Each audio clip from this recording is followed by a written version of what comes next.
Welcome back to another episode of FPOG, Financial Planning for Oil and Gas Professionals. This week on the podcast, we want to start a new series where we walk through case studies of potential. These will be hypothetical people or families that are similar to situations that we see. And so we want to take you under the hood and really walk through the financial planning process. And so we want to do a case study. I think we want to do maybe 3 of these to highlight the different types of clients we work with. And we thought it might be interesting to just take you through all of the different questions that we're asking, the different opportunities that we see, the big, we could call them risks or mishaps that you want to avoid. We're going to start with case studies this week. If you are watching us on YouTube, you see a big buffalo behind me on the wall. We are in Kansas visiting my family. I grew up in Kansas. Give me a home where the buffalo roam. Buffaloes are apparently sacred in Kansas. That's from our state song. I think my parents' house has several pictures of buffaloes. And so always fun for my kids to be able to go to their grandparents' house and let loose and have a good time. So with that being said, we will dive in. Oh, speaking of buffaloes, this is relevant. I'll be quick on this. So I'm speaking to you right now in late July. So big college football news. Colorado is joining. The Colorado Buffaloes are joining the Big 12 Conference, returning, I should say, to the Big 12 Conference. Again, this is late July. Right now, it's only Colorado. So it will be interesting to see who else joins them. With that being said, let's dive in. Let's talk about case studies. So here's what we're thinking. If we were to really simplify things and give you an overview of the clients that Brownlee Wealth Management serves, I think we can probably break them into 3 categories. And so I think that's what we will likely do with these case studies. And so here's the 3 categories. So most clients of Brownlee Wealth Management could fit in one of these buckets. Number 1 is you are a 35, 40, 45-year-old, and you're making a lot more money than you were at 25. You're starting to accrue some significant assets. And so your financial plan is getting, there's just a lot more moving parts. It's getting a little bit more complex because now you're in tax brackets that are significantly higher than you used to be in. You now have assets in workplace plans, stock equity compensation, as well as brokerage accounts, all of which have some different financial planning components. So that's kind of number 1. Key thing that I should add there. You're not looking to retire in the next 3 years. So if you are 40 years old and yes, you're starting to make great money, you're starting to accrue some significant assets. So a lot going on, but you're not trying to stop working anytime soon. So that's the first bucket, first profile of a client of Brownlee Wealth Management. Number 2, this is probably our largest section. And when I started the firm, number 2, and I'll say it before I give more detail there. Number 2 is 55 to 65 years old or 70, and you are either retiring or you're within 3 years of retiring, somewhere in that window. So when I started the firm, I envisioned this being the sweet spot, the bulk of who we worked for. I do think that's, for the most part, held true. There are certainly on both ends of that spectrum. I'll get into the third one here in a second. We have clients on either side of that, but we do have, and we do a lot of work for families that are either retiring or they're within, a few years of doing so. That's going to be the case study that we highlight today. So we're going to do a case study on a family that is a couple that is 59 years old and they have 2 kids. We'll get into those details. The third client that Brownlee Wealth Management serves is not really age dependent. So the first 2 is really just, are you going to stop working and start decumulating your portfolio soon? Versus, are you younger and you're still working? So the first 2 sections, the delineation there is really age, and that has a huge impact on your wealth management scenario because you're talking about either accumulating assets or decumulating assets. Now, the third category has way less to do with age, and it's more just asset level. So the third category is someone who has a taxable estate, whether that be $30 million, $300 million, or up from there. The reason for that distinction is a lot more, or not a lot more, a lot different financial planning or wealth questions need to be asked and answered if that's your situation. So with these case studies, I think we might do one of each. And this first one is going to be that number 2 section. So a couple that is deciding to retire in the next 6 months. They're 59 years old, and let's go ahead. Let's meet them. If you're watching this on YouTube, I do have some slides that we're going to walk through with this, and so you will be able to see it. And I will move my window out of the way so that you can see it a little bit better here. So the case study, our hypothetical married couple, Elvis and Imogen Exxon. I decided to give them the last name Exxon. You might be hearing this thinking, why in the world did you name them Elvis and Imogen? I took a couple straight from the 1950s, but that's what we're working with. That was the first name that came to mind. I was trying to think of an E name, and there we are.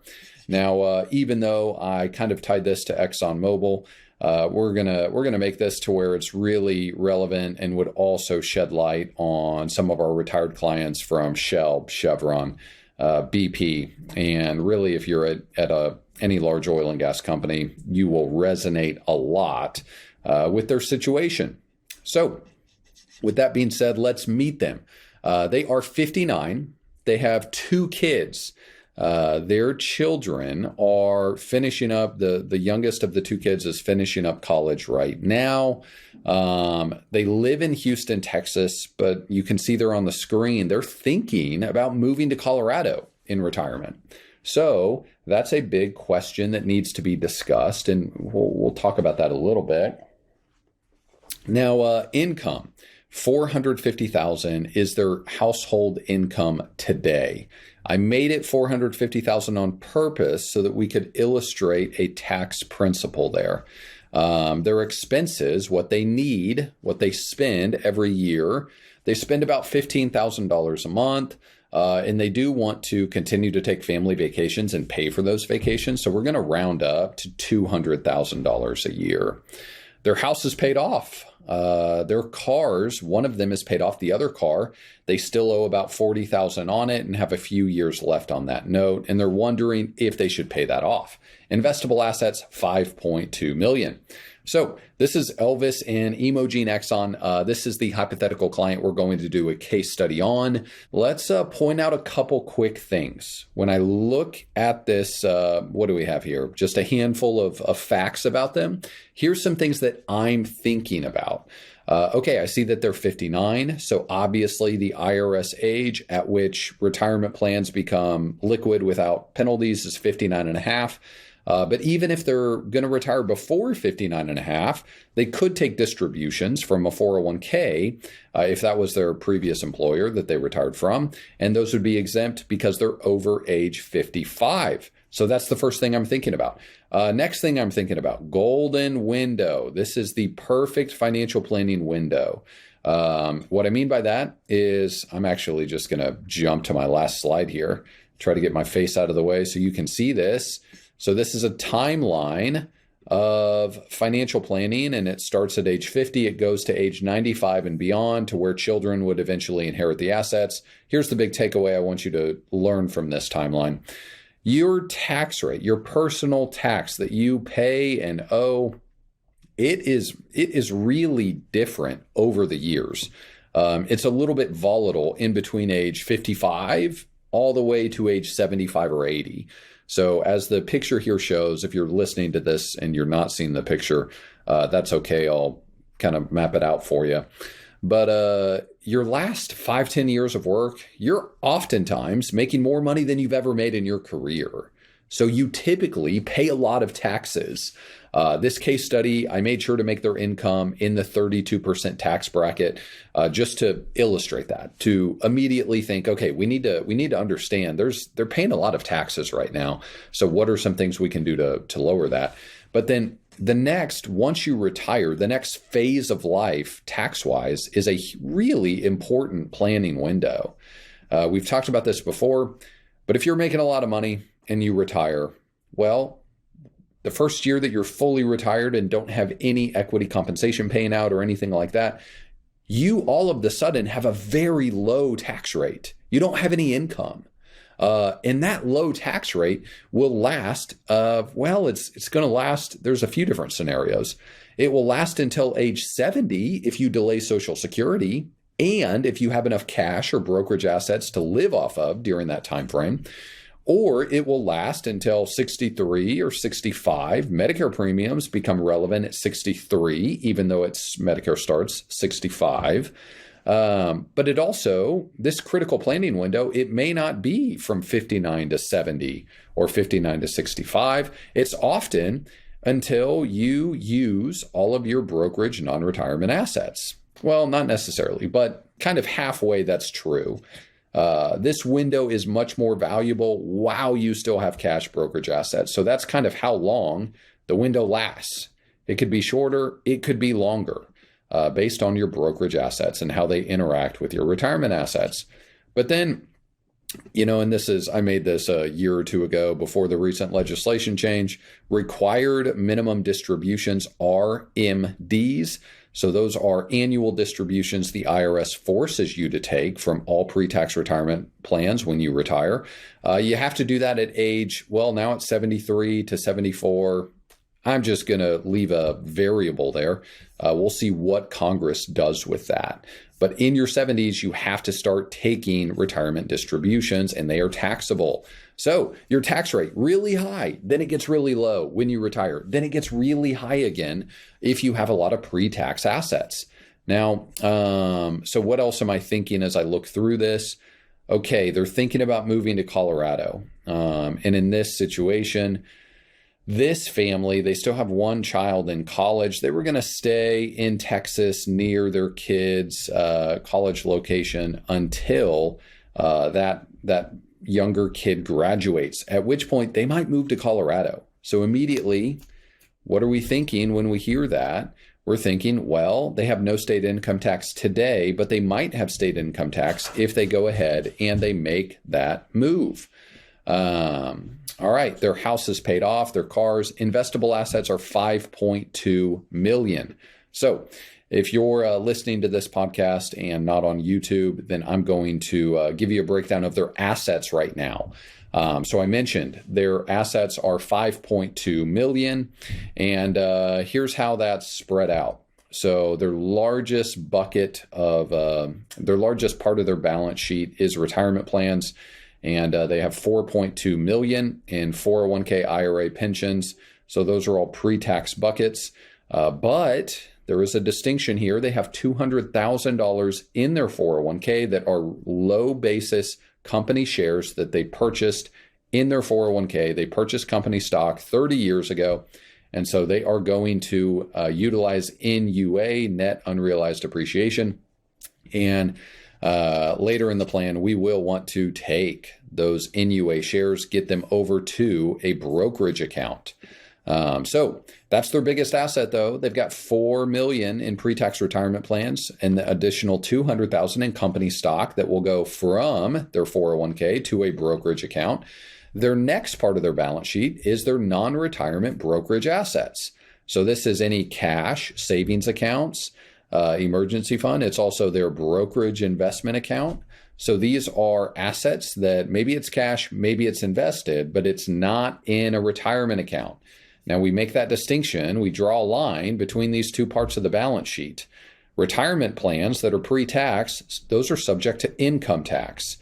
Every dollar that's in an IRA or 401k or pension, every dollar will face some sort of tax rate unless, you only withdraw $25,000 and you take the standard deduction and that offsets the entire distribution and that's your only income for the year. But that's pretty unique. Qualified charitable distributions would be another outlier there. That would be another exception. When you're 74, 75, you can give to charity directly from your IRA. And if you do that first in the appropriate way and follow the rules, that will suffice for your required minimum distribution, which will lower your taxable income.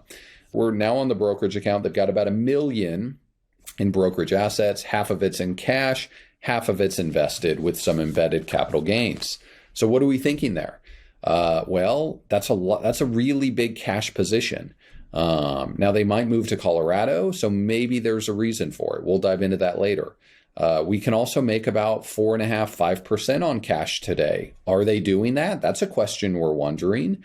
And then we also want to wonder, well, we know they have $4 million in retirement accounts. Is any of that in an IRA? Could we get creative in how we locate their emergency fund? It's awesome that you can make 5% on cash today, but that's also taxable. And let's go back to their income. So let's remember, Elvis and Imogen Exxon are fake hypothetical clients here. Their income's $450,000 today. So they're in a 32% tax bracket, but they're going to retire within 6 months. So next year, their tax rate's going to be far lower. So there could be some opportunities there as we think about their emergency fund. Last bucket, they have no Roth assets, nothing in Roth. Okay, so here's what we're going to do. I've mapped out the situation. You know that these hypothetical clients are 59. They have a little over 5 million. Their house is paid off though. And we're going to talk through the areas of financial planning and the way that they need to approach the next 1 year, but also the way they need to approach the next 10 years to lower their lifetime tax rate, and then how they should think really long-term, 30, 40 years and beyond, to think about those 2 children and how do we want to position your balance sheet? How do we want to position their assets for the optimal? We want to check a lot of boxes. We want them to enjoy their life now. We want them to be able to meet their retirement needs, both now and in the long term. We also want to lower their lifetime tax rate. We also want to make sure from an estate planning perspective, we organize the balance sheet properly there. So we're going to talk about taxes, insurance or risk management. We're going to talk about retirement income, and we're going to talk about estate planning. So investment wise, we may come back to that a little bit later. But I want to dive into just the financial planning areas. And there's an enormous amount of value. I'll say it right here. There's probably the difference between being really proactive, really strategic for this family versus not being proactive, not being strategic is millions of dollars over the course of their life. And so there's a lot at stake here, and that's where we're going to dive in with taxes.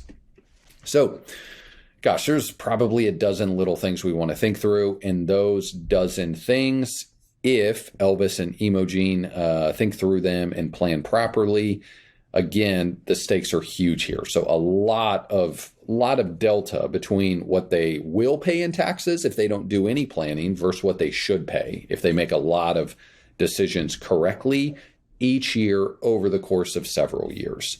Okay, number one, tax-wise, defer. Right now, they're in a really high tax bracket. So pre-tax everything, HSA, 401k, they need to use pre-tax. Now, I mentioned that if you're at Exxon, you don't have an HSA. But if you're at a company that does use it in this situation, because today they have a 32% tax bracket, 1 year from today, they might have a 10 or 12% tax bracket. So their tax situation is going to get way better. So they need to be deferring. We will build Roth through different ways. That's number 3. We'll come back to that. So defer income today if you're at 32%, and then you know that next year you'll be at 10, 12, 22%. By the way, even if taxes go up, I expect that they will at some point. Fast forward 10 years from now, let's pretend that taxes do go up. even in that situation, paying 32% today is a really high price, and we can do things to avoid higher tax rates in the future. So we want to first defer. Emergency fund, if we can, again, get creative and use some of that in the IRA, we might think through that. Kind of a loaded point there that I don't have time to focus on, but shoot us some note if you have questions on that. Okay, number 2, charitable giving. They need to be utilizing a donor advised fund if they're thinking about doing regular charitable giving over the next 10 years. So again, remember, 32% marginal tax rate today, but then next year, they're not going to have any income. So their taxes are going to go way down. So 2 options here. They should do, let's pretend that they give $5,000 a year to charity, and they want to do that every year in retirement. So they want to give $5,000 to, whether it's their church or a nonprofit, they're given $5,000 a year. So $5,000 a year, stop doing that each year. Instead, they're 59 years old, bunch the next 5 or 10 years, let's say 10 years, all in this 1 year while they're at a 32% tax bracket. So instead of giving a $5,000 charitable deduction, they don't get any credit for that. They're going to take the standard deduction. So they get no credit for a $5,000 charitable contribution, but they will get a lot of credit. So huge opportunity if it's $50,000. Put it in a donor advised fund. They can automate, schedule out the exact same $5,000 a year. Maybe they were doing $400 a month. However they were automating their giving, they can do the same thing in a donor advised fund. So they don't have to give $50,000 to charities right now. They could continue to give incremental amounts each month, each quarter, but they want to pull forward. They want to take the tax deduction for the next 10 years all today. So that's the first thing they could do. Second thing they could do is, if you already missed the boat on this and you've already retired, and let's, again, pretend you're doing $5,000 a year in charitable giving. Well, coincide your charitable giving, again, bunch them into 1 year. So do that same thing. Give 2023 through 2030, bunch 7-8 years all into one, and get yourself a $40,000, $50,000 tax deduction. And do that in a year where you do a larger Roth conversion. That leads us to number 3, Roth building. So what we want to think through here is, while they're still working, can they make mega backdoor Roth contributions? So number 1 was choose pre-tax, and we do. So for the $22,500 that they're allowed to contribute and the catch up plus $7,500, that's $30,000 into pre-tax. Yes, there is legislation that's happened that says that you may not be able to do the catch-up contribution next year, pre-tax. That may have to be Roth. But if you're still in this year, you can do it pre-tax. So we defer that, and we want to build the Roth after we max out our pre-tax bucket, and we want to do after-tax contributions, if that's an option. Next way we want to build our Roth is, and you could do backdoor Roth IRA and backdoor Roth 401k. If you do backdoor Roth IRA, you need to make sure that every retirement asset you have is in a 401k, not in a traditional IRA. So a lot going on with that. We don't have time to dive into it. We'll come back to Roth conversions. That's the biggest opportunity. Next on our tax list is NUA. So Elvis and Imogen, they have company stock in their 401k, and they purchased it 30 years ago. So if an asset's in a 401k, let's go back to this picture. If you're on YouTube, I drew the 401k in red. I drew the Roth IRA in green. That was on purpose. Everything that's in an IRA that's pre-tax will face some sort of tax rate. Income tax, to be specific. So income tax is really the worst of the taxes. And so what we want to do is we want to take those NUA assets and we want to get them out of the red, and we're not going to get them in the green. That's a Roth conversion. We do want to do Roth conversions, but we're talking about NUA right now. So we want to get the NUA shares into a brokerage account. They're going to be subject to capital gains, far more favorable than income taxes. So NUA is number 4 on our list. Number 5, we're going to think through Roth conversions. We're going to map out a schedule. So I mentioned Elvis and Imogen are 59. So this year, they've got a lot of income. But next year, they have no income. So next year, we are going to do at age 60, we will probably do $350,000 in Roth conversions. Now, why would we do so much? Well, because they have $4 million in pre-tax retirement assets. So we just moved 200,000 out with NUA. That helps.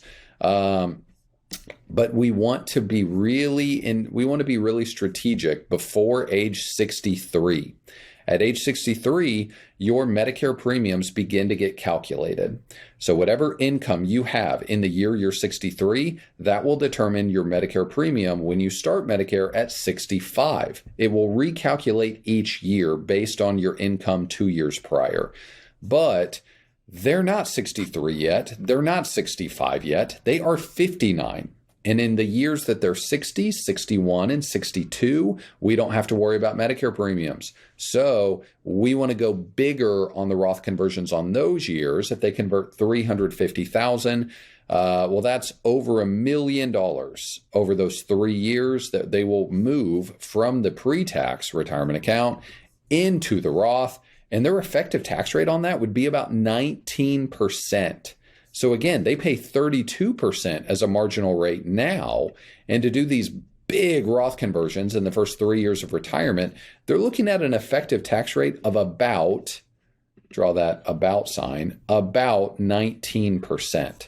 So great tax opportunity there.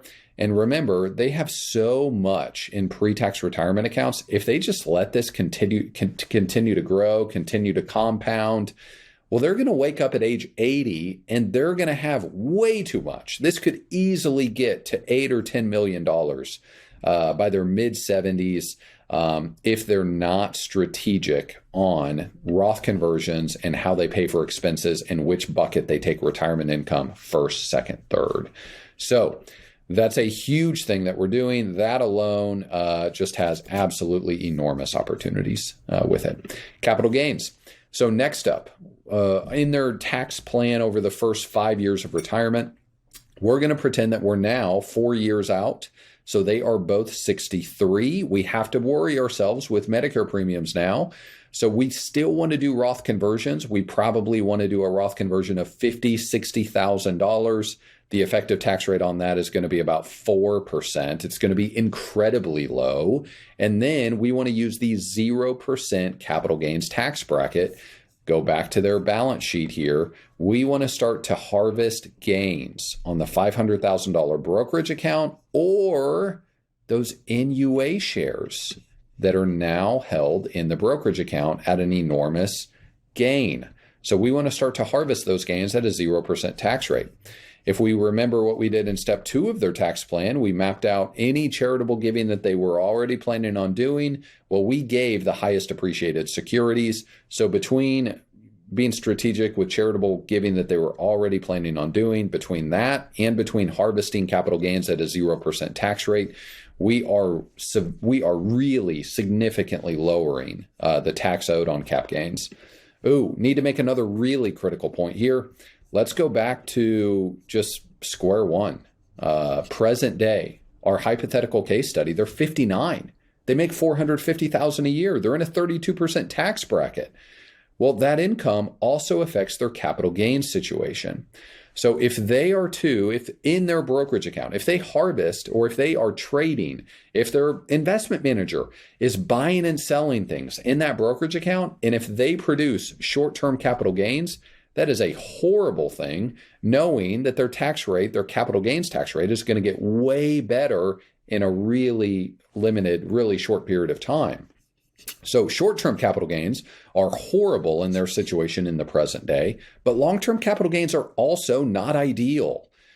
Even deferring long-term capital gains would be helpful for them because, again, if we fast forward 4 or 5 years to when they're 63, 64, well, even a long-term capital gain, even though those are at favorable rates, we can harvest a long-term capital gain in their situation at 63 or 64 at a 0% tax rate instead of 15, 20%.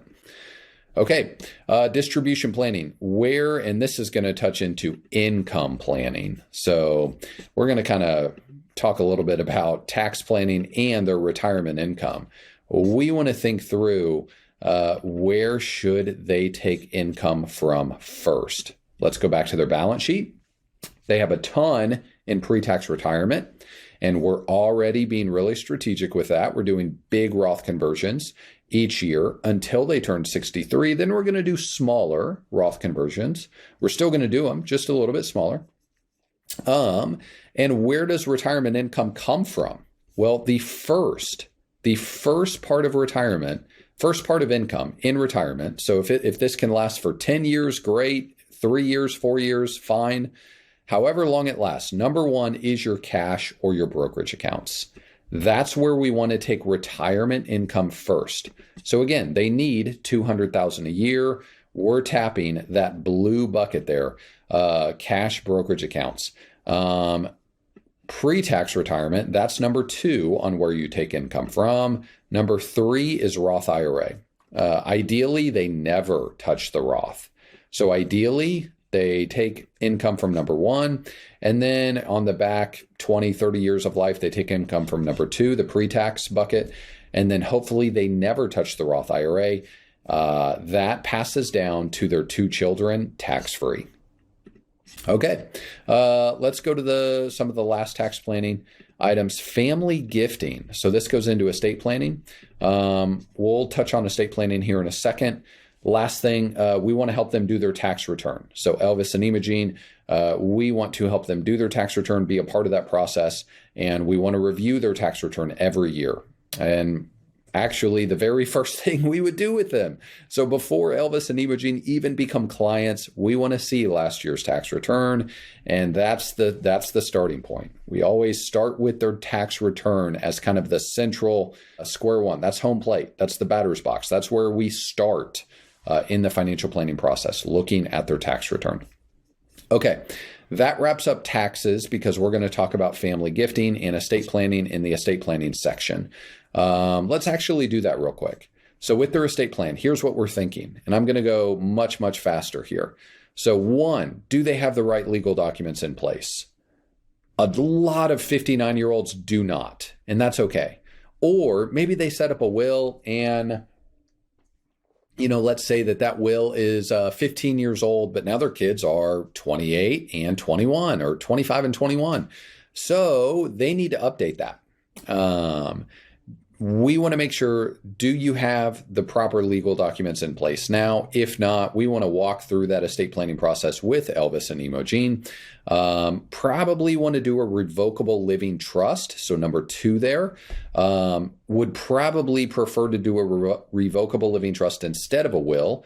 This avoids probate, but also let's go back to who these people are. This is a family that is, highlight this, they're thinking about moving to Colorado. So probate is famously easy in Texas. So it's okay if you just have a will in Texas. Not necessarily for everyone. A lot of people should probably have more of a trust-based estate plan still, but it's okay if you have a will in Texas, generally speaking. But they're thinking about moving to Colorado. And who knows where their kids are going to live 30 years from now, 35 years from now, when Elvis and Imogen pass away. So you don't really want a situation where you're in Colorado, your kids are in Connecticut, and they have to make sure that they, hire an attorney and do the estate probate process halfway across the country. So probably revocable living trust because of that dynamic for them. That is instead of a will, by the way. Okay, number three, organization. So estate planning, do they have the right legal documents is number one. Then the next step is it organized? Do key family members know where these documents are located? Do you know where your healthcare power of attorney, where your medical directives, and all of those ancillary documents, do you know where those are located? We'd want to make sure those are stored in a secure, encrypted portal online.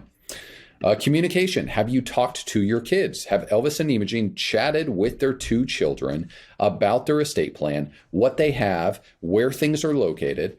I've said this, a few times, but again, biggest estate planning problems are usually not because an attorney made a mistake on drafting documents.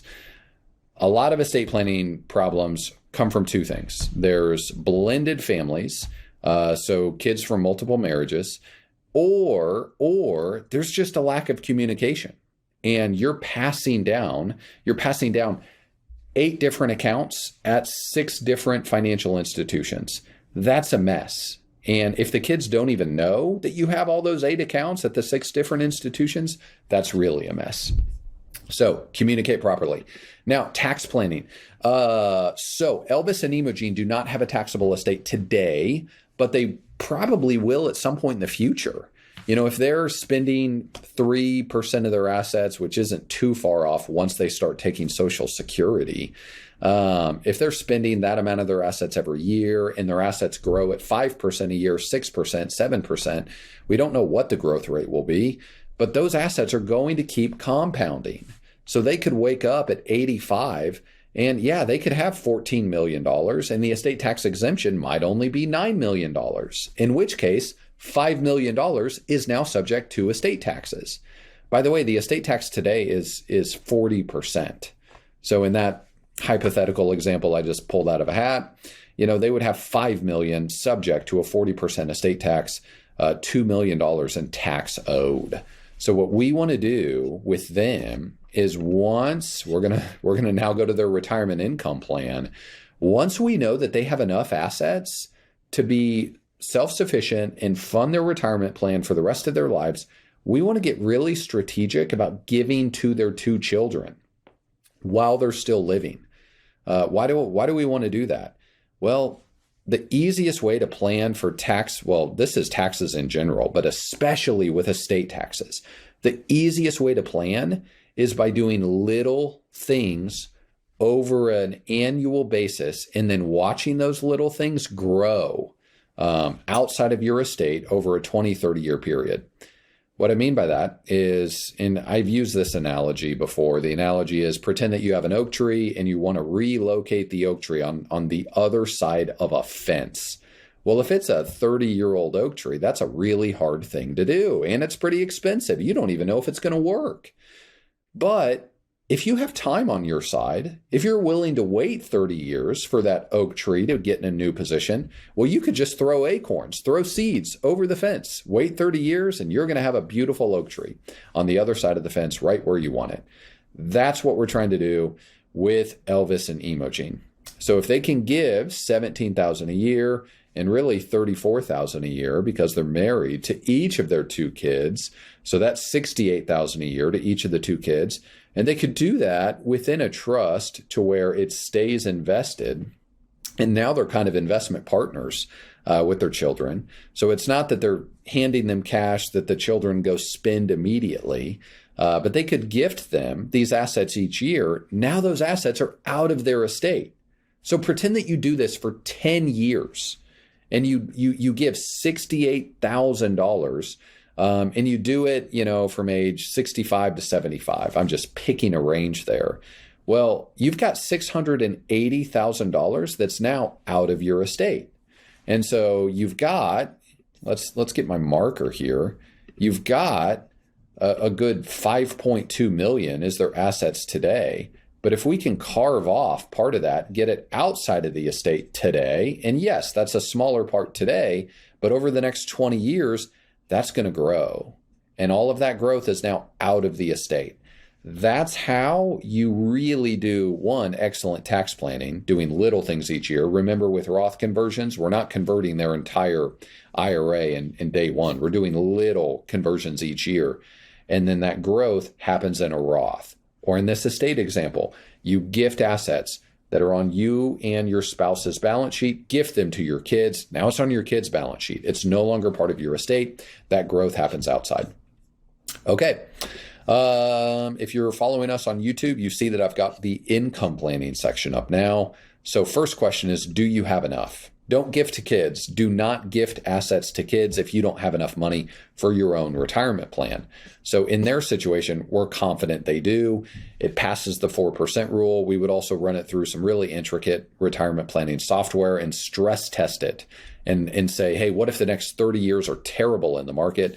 So the first question is, do you have enough? The next retirement income question is, how much exposure do they need in growth assets versus safe assets? So I'll kind of draw this if you're watching on YouTube, and I'll talk through it if you're on the podcast. So, a lot of people think that when they get to be 58 years old, their portfolio for the last 20 years had a lot of stock and maybe a little bit of bonds, and they think errantly that they need to get really safe. So they think, well, my portfolio should now flip. We should have a tiny bit of stock and a lot of bonds, a lot of cash. We need to be safe. So we want to build a safe portfolio, in air quotes. The problem is that is not safe at all. Your first year of retirement, you're probably going to take maybe 4, 5, 6% of your portfolio at most. And so the majority of your portfolio, you're not spending in the next 5 years.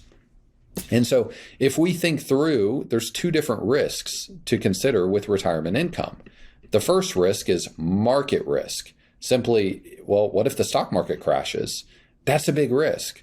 But knowing that part of your nest egg, you're not spending it for 5 years. For crying out loud, part of your nest egg, you're not spending it for 12 years, 15 years, 20, 30 years.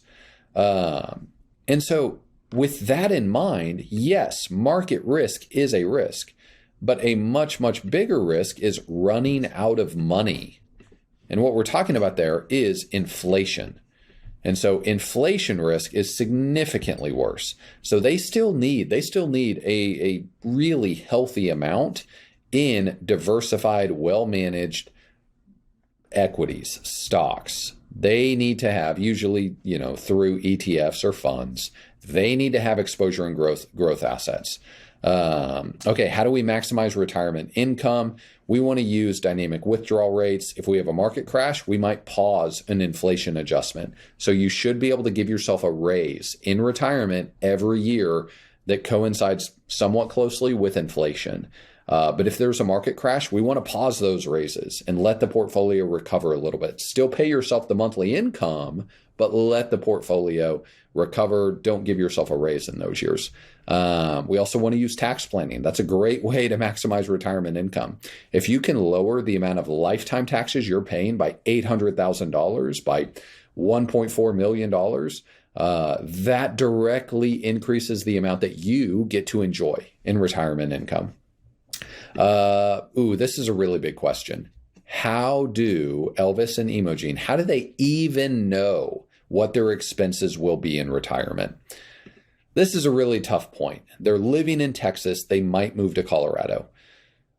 I don't think you need to budget every month for the rest of your life. So that might be a little controversial, but I'll say it again. You don't necessarily have to budget or track every expense every month for the rest of your life. But at key inflection points, you should.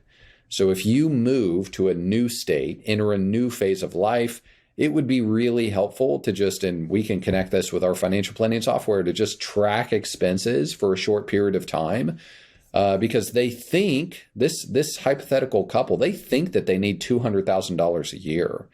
But what if they move and maybe they join a country club, maybe they travel more than expected, and what if they're now spending $340,000 a year? Those are 2 different retirement plans. And so that question on retirement income, we've got to know that in the first year, not the 12th year of retirement. It'll be too late if we find that out 12 years later. Okay.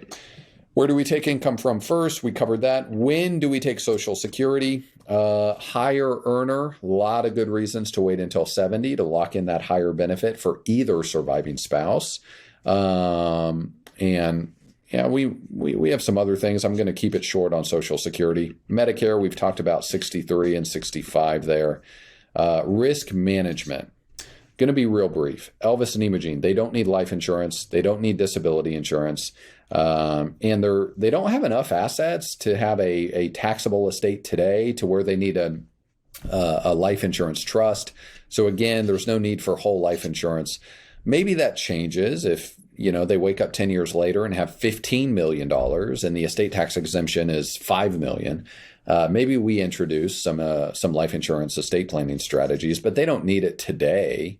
What are we looking for with home and auto insurance? And if you listen to the podcast, we don't love cash value life insurance at all. 99% of people do not need it. Not a good investment instrument, but it can have 1% of the time. It can have really good functions for estate planning, and some other things. So home insurance, auto insurance, we want to make sure that Elvis and Imogen are properly covered there. So unlikely events, we want to make sure they're safe. If somebody gets injured on their land, we want them to not be in a bad position if they get sued. Balance sheet transformation. We're going to finish with this idea. I think if I were to summarize everything that I'm thinking through for this hypothetical couple, what we're trying to do as we take retirement income, what we're trying to do to lower their future taxes, to make sure that they're covering themselves from a risk management perspective, all of these things, even estate planning, all of these things, and investments, all of these things are balance sheet transformation. So their balance sheet today, if you're watching us on video, looks like this. We don't want this to be their balance sheet in 10 years. We want to spend this account first. And we want to move a lot of the pre-tax to Roth at lower tax rates. So they're going to wake up 10 years from now. They're not going to have nearly the brokerage assets, non-retirement assets that they have now. They're going to have a lot more Roth and a little bit less pre-tax assets.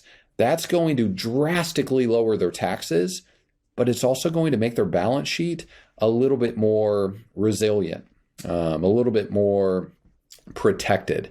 So if they were to get sued, their primary residence is protected from creditors. In the state of Texas, their retirement accounts have a lot of protection. Their brokerage accounts, their checking and savings accounts do not. So again, that has a real advantage from a risk management perspective. They get a lot safer. So those are a lot of the things we're thinking from, if you think about trying to be, if you were pretend that it's you incorporated and you're the CFO of your family and you're 59 and you're entering into retirement, those are some of the things we would think about. Again, I think this couple can probably lower their lifetime tax rates by lifetime tax paid by a 7-figure number. And I think they can do a lot to clean up their estate plan, to plan for retirement income properly, strategically. We didn't even have time to get into investments, how they can locate different investments in different parts of their balance sheet for a higher after-tax return. But this gives you a little bit of an insight into what are we thinking through, what questions are we asking, and how do we want to handle the next 3 months, 12 months, 5 years, 10 years, and beyond. It all starts with the tax return and then building the right investment accounts and making sound decisions on a monthly, quarterly, annual basis from there. Hope you enjoyed this and look forward to catching you next time.